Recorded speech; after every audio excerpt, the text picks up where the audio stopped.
Hi everybody and welcome back to the channel. Um, I like to powder paint my jigs, jig heads, various other types of fishing lures, and to be able to do that very effectively and get a nice coverage of paint and make it look really professional, I like to use a fluid bed. So a fluid bed basically is a valve with a piece of tube, a shut-off valve here that allows the air in and out, and that's powered by a small pump. I got mine from an aquarium supply shop, and they are fantastic, absolutely fantastic. But the problem is, once you've used it once, you want it for all your paints, so you kind of get a little bit prohibited by how many pots you have. So the one I bought off of eBay, very nice guy, very good price. I got 2 pots with it, just 2 empty pots with a white filtration media on the bottom of it. They've worked absolutely fantastic, but I wanted more, and I don't really like to pay top dollar for basically what is just a piece of plastic tube in effect. So I decided to make some. Now, what I decided to do was to make them in 4-inch sizes and 3-inch sizes. The 4-inch because sometimes they get some quite large jig heads that I want to get down in there, and they're just too big for the 3-inch. Most things you can put in the 3-inch, but it's nice to have a change up in sizes when you need it.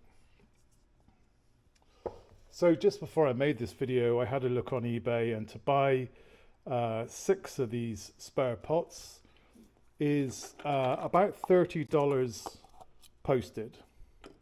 So I know I could make it a lot cheaper than that, so that's what I set out to do. So I'm going to make the pots, and then we're going to talk about costs a little bit later on. So I went to my local Agway, and I bought 10 feet of this pipe for $19. Now I'm basing my sales calculations on each one of these fluid pots being 4 inches each. Now in reality I do a mixture of 4 inches and 3 inches, so if I price it up all at 4 inches, it's going to be the absolute worst case, and you're actually going to save some money on it if you see what I mean. So let's get started. So what I did first of all is I got the pipe and I cut it into four sections. You don't have to be particularly accurate with this. Cut it into 4 sections because they're easier to manage. I then got a pair of digital calipers and I marked out 4 inches from the end. You'll see digital calipers appearing a lot in my videos. Well worth the money, really are, especially if you're working with wire and fine tolerance items. So I did 4 inches, and then I got a tape measure and I just did 4 all the way up, with a couple of 3s in there as well. Okay, so the first thing you have to do is set this in the vise, and again it doesn't have to be super level, but why not make it look nice. So that's pretty much spot on. I'm just going to give it a little nip in the vise, and then I'm going to cut my pipe. So this is just a regular hacksaw. Try and get a fairly coarse blade if you can. So I thought I'd spare everybody the hacksawing of 6 of these pieces of pipe. But I will quickly run through the rest of the components that you need to make these. So again, we're basing our cost model on the eBay guy of 6 pieces and $30. So these OT caps, you can buy these on eBay. They're something like, I don't know, you can buy them for like $4 or $5 for a couple, or you can just go down Home Depot and pick these smaller ones up for 53 cents. I'll say that again, 53 cents, as opposed to a couple of bucks. So when you're heading down there to pick up your pipe, go to the plumbing section and pick up some of these caps as well. The pipe is schedule 40 with a 2-inch bore. So these little knockout caps are 2 inches. Okay, that one's not even been deburred yet. Okay. Now you'll see some of the you'll see some of the sellers on eBay make a big deal about, you know, we're including spare filters for you. The best filtration medium that I found, and you've got to trust me, I know a little bit about filtration media, are brown paper bags. They are fantastic. I especially like the ones from Dollar General. They seem to be a little bit, I don't know what's the word I'm looking for, kind of a bit more robust than the others. But they do a fantastic job. They allow the airflow to come through really nicely. You get that nice bubbling effect without it volcanoing out the top. So I'll sit there when it's quiet. I'll get one of these I'll cut out a sheet of brown paper from the bag. I'll put this over the top. I'll get a Sharpie, I'll go around it. Okay, so you can do lots of different individual circles on the same paper bag, or you can get that piece of paper and you can fold it over a number of times. Push this down, draw around one of them, hold it all tight, and then cut them out. You can do 6 or 7 at a time like that, no problem. That's probably the method that I recommend. You need a circular file. A semicircular file, and you need one of these just to do the deburring. Now again, you don't have to be super accurate with this, but it's nice to make it look nice, and you want at least one nice sealing face because it's going to go down inside the pot. So just pinch the end, just get that worst of it off. Mind your fingers, and then just go on the inside.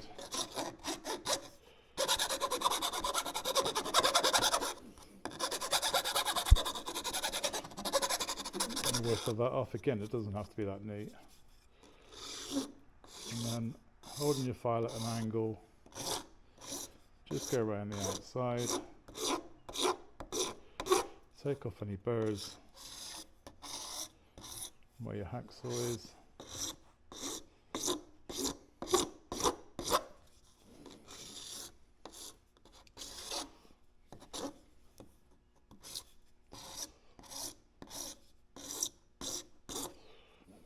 Okay, and then just have another look, see if there's any more saw marks on there. There's a couple more left on here.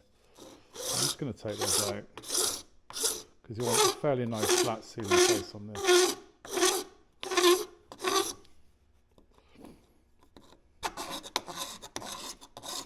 Kicked up a bit of a burr there when I did it again.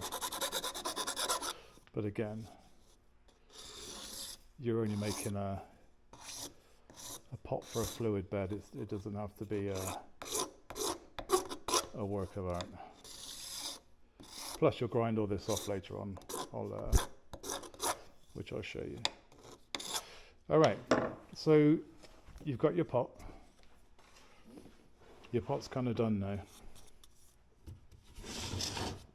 When it comes to like cutting and fabricating and stuff.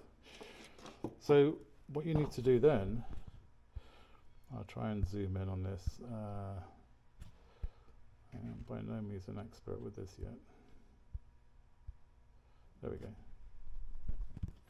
So what we do then is we need to glue our filter disc onto the bottom of our pot. Okay, and if we've done our job properly, you should just have a little bit of overlap on the sides there. Okay. And again, this top doesn't really matter. And what I'll do off camera is I'll probably just tidy these up a little bit with the file. Just to take those really coarse edges off.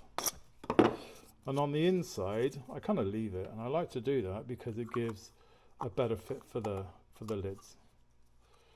These lids fit nice, but I want a little bit of A little bit of an interference fit, so to speak, as that goes in there. Okay, so now we're going to glue these. I'm only going to glue one, and then I'll do the rest off camera, and then I'll show you how we weight them down. So this is a fantastic product. It's OT Fusion single step. It's kind of like a resin. It's got a multitude of applications for plastics and pipe. I'm no plumber, but I do know that it does a good job. It does a good seal. As you can see, let's pick that one. You can see by the bottom. This one's been on there a few weeks now. No problem whatsoever. It's still holding firm. There's no gaps. You can give it a little tug, try and pick it off. It won't come off. So it does a really good job. Fume wise, yeah, it's you don't want to be using this in an enclosed area. I'm actually out in the garage at the moment. The door is wide open. There's a bit of a breeze coming through, but you do not want to use this in a closed room, especially if you put them in the fire. In front of the fire, on a chair to get them to dry quickly. The fumes are very, very powerful. So just be careful. So we'll just pop this one open. You can see there's like a, oh, you can't see, can you? There you go. You see there's like a little lollipop type arrangement in there. One of these jars one of these tins will last a very, very long time. I've already made, I don't know, 3, 4, 5. I've already made 16 or so of these. Plus I've got another 6 or so here. There's another 4 there. There's a ton in the pipe. I mean, you really do. You really can make a lot of these things should you so want. So let's change that a bit. There we go. OT Fusion, and these retail at $17.99 for the glue. And again, you could probably do a couple of hundred with this if you wanted to. You can get smaller. You can get smaller pots of this. I think you can get like little 8-ounce pots, but I knew I had a fair amount of gluing to do, so I bought the bigger one. So you don't need a ton, and remember, the more you put on, the more that leaks down the sides, the more you got to get off, which is why you've got the small bench grinder, but we'll come on to that later on. So just take it so it's not dripping anymore. Put a fairly generous bead around it. You want it to be completely covered up. Completely covered, but not dripping everywhere. Okay, I'm happy with that. I'm going to get my disc off the table if I can ever do it.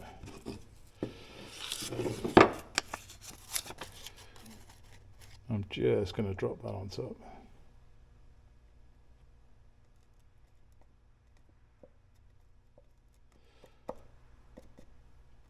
Okay, make sure you've got a nice seal all the way down. Just tap it. I'm going to do the rest, and then I'll be back when the resin's dry enough for me to finish them off.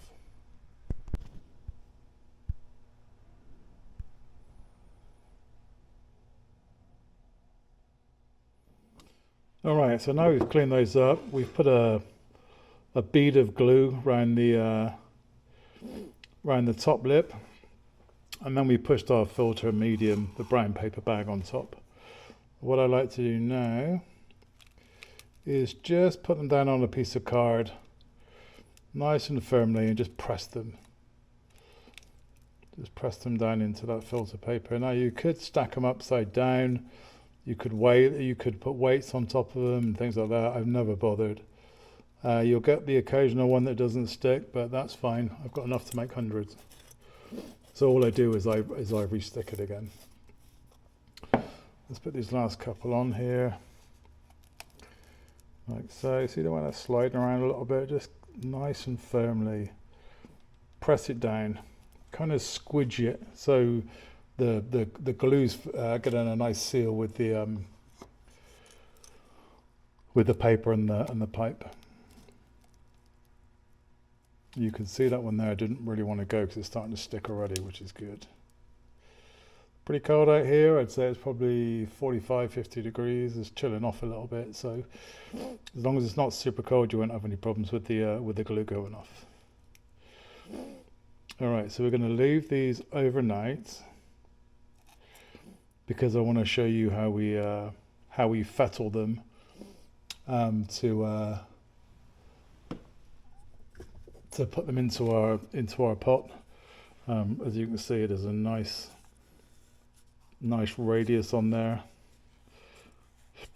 which we're going to do with the bench grinder. That will also help us take the glue off. So rather than me just saying, here's one I made earlier, here's the pot, we're going to take the time, we're going to let those dry overnight, and then we're going to come back to the bench grinder.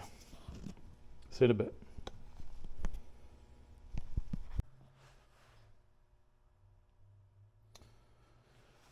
So we've had these pots out here all night in the garage.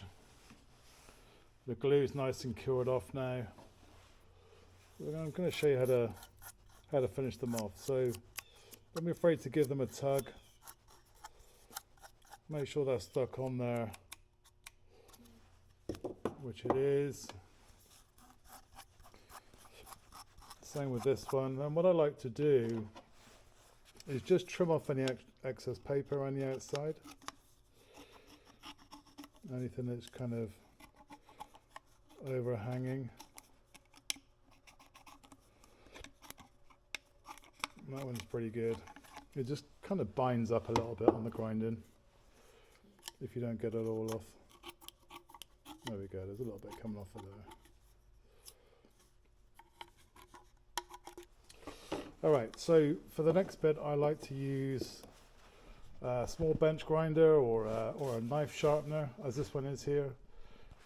I use a moderately coarse belt.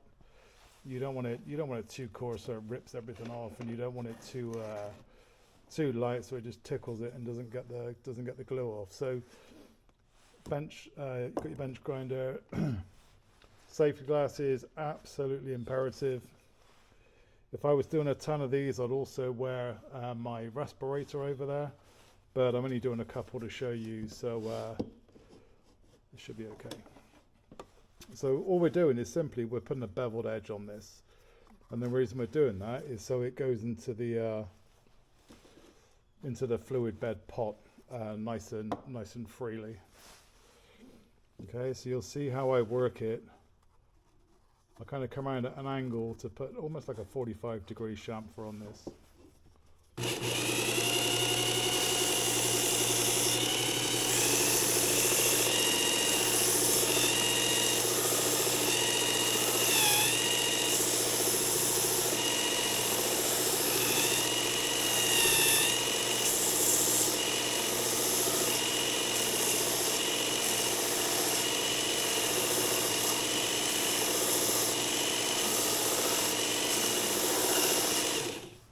Okay, so you see that is practically perfect. You've got a little bit of paper kicking up here. That's just superficial. It really doesn't matter. So what I also like to do, what you'll need to do, is just offer it up to the pot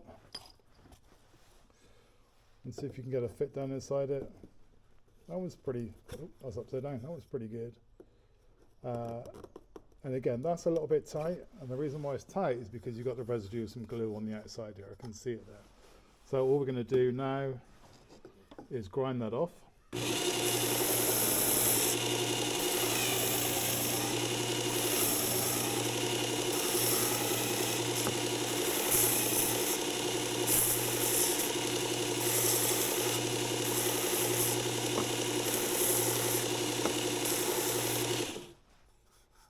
That's it, job done. Okay, that goes in there nicely. You want a fairly snug fit, but you don't want to have to ram it in there. Okay, I'll show you the fits a little bit better once I've done the other one.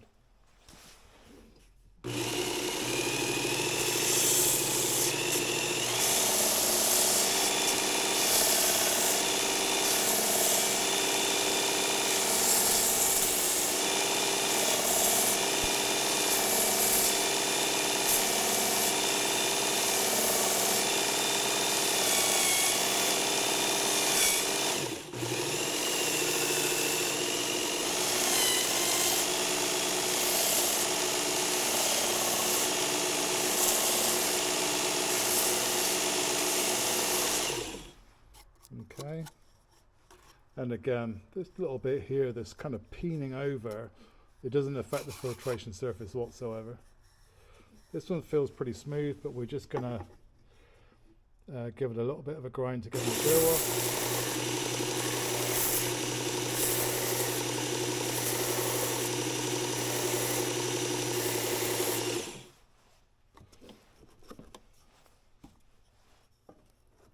All right, so I'm very happy with that.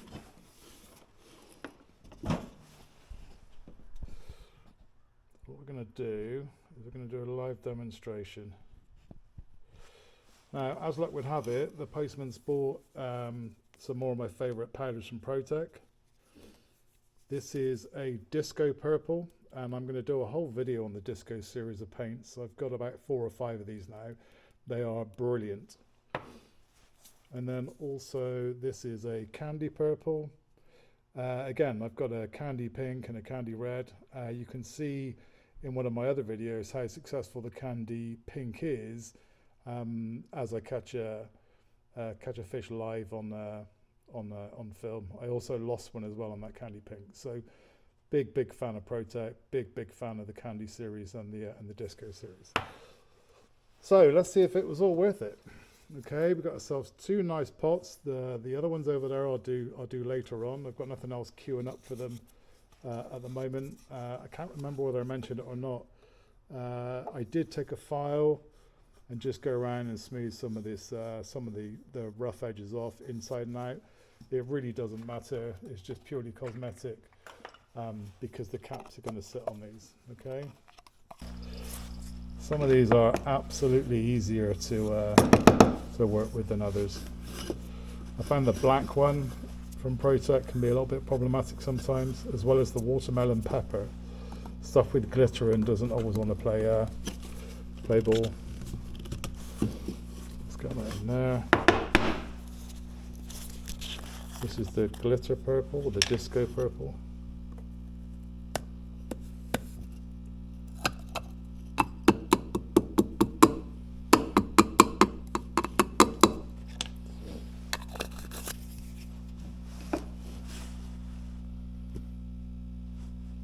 Turn that on gently. So just stir it.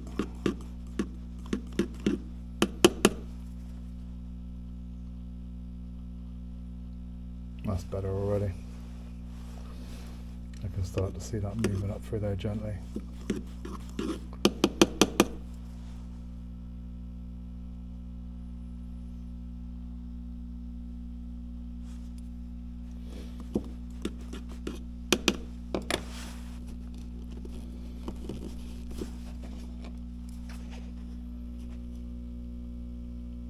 There we go. It's a fine line between a ton of volcanoes and a